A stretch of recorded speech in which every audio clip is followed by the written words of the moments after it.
Yeah. Jonathan Slant from the Pittsburgh Post, who's formerly from the Post-Standard in Syracuse.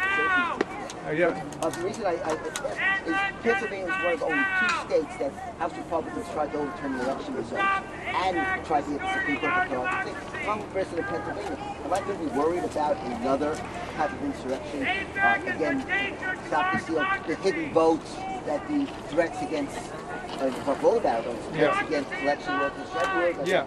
Well, the reason that I'm so thrilled and excited about the assembly of so many great civil society groups here today is because people understand that the people's election is actually threatened again by Donald Trump and his cultish followers. They have never recanted their claim that Donald Trump actually won in 2020. He's running around the country saying he's going to pardon the January 6th insurrectionists who are in jail, even though the other half of the time they're saying that they're actually Antifa fighters and FBI agents, which would make it hard to understand why they're protesting for their removal, and Donald Trump is saying he's going to pardon them. But in any event, there's no logic over there in the land of conspiracy theory. So yes, we have to defend the election at every level. At the precinct level, where Ruby Freeman and Shay Moss defended the election, we've got to defend it at the state level, where Brad Raffensperger, at least last time, did the right thing. We're going to have to defend it on January 6th, again, where Vice President Pence withstood incredible pressure to step outside of his constitutional role and just declare Donald Trump the winner. We're going to have to try to mobilize on a cross-partisan basis everybody who supports constitutional democracy to defend the Constitution. So, yeah. You've been on this journey for a while now. Are you confident going into this leg of the fight that you'll be effective? And a second question to that is, do you feel that your actions yesterday with your report coming out is going to have any impact on this broader decision to hold former President Donald Trump accountable? Yeah, thank you for both those questions. Number one, the vast majority of the American people believe in democratic institutions and believe in free and fair elections. It is only authoritarian parties which take the position that they can't lose an election, and if they do, the election was contaminated. That is a hallmark of fascist political parties, that they don't accept the results of free and fair elections that don't go their way. But the vast majority of Americans stand on that side. Joe Biden won by more than 7 million votes. There are millions of young people who are coming into the political process who also support democracy and freedom.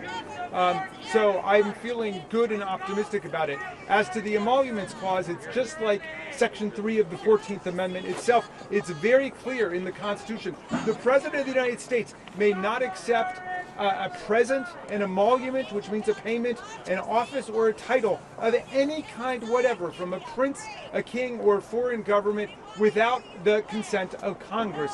And yet we showed yesterday, we've got the documented receipts, that Donald Trump pocketed $7.8 million from foreign governments, from China, from Saudi Arabia, from United Arab Emirates, without ever coming to Congress first. It took us 7 years to accumulate all of this information. We've got a 150-page report with 750 footnotes, and they have not laid a glove on our report. They have not found a single thing that they claim to be factually inaccurate. All they're saying is, well, Donald Trump didn't take his salary of $400,000. I'm sorry. Under the Constitution of the United States, that's all you're allowed to take is your salary. You can't get paid by Chinese communist bureaucrats or murderous Saudi monarchs. You've got to be paid by the American people. That's how the framers designed our Constitution.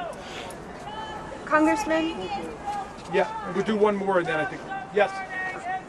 We're already 3 years out from January 6th. A question for any of the lawmakers here. Are you concerned about the institutional knowledge of January 6th and what happened since then fading from this place? Yeah, thank you for raising that.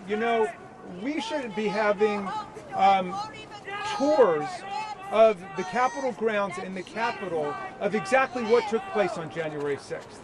And I hope that we will get to a point where there will be an exhibit inside the Capitol which talks about Sergeant Gonell and Harry Dunn and Michael Fanone and the police officers who put their lives on the line. on that day that talks about the heroes of democracy who stood up for the Constitution. Right now, we are still stressed about whether we're going to be able to get through this election on a free and fair basis. But when we defeat Trump and we defeat Trumpism, we will be able to get to a point where January 6th will be a day where we can celebrate the heroes and the champions of democracy like Sergeant Cannell. And I should say, Sergeant Cannell, has had to leave the Capitol Force because of injuries he received to his shoulder, to his foot, to other parts of his body. He's had to leave and go and create a new life. But he's written a beautiful book you all should read called American Shield, about his journey from being an immigrant to the country to realizing his dream as a Capitol police officer to standing up on January 6th and then trying to see that justice is done. But this is a struggle that is continuing to this very day. My friends, we are in the fight of our lives, but it is a fight that we are determined and resolved to win. Thank you for coming.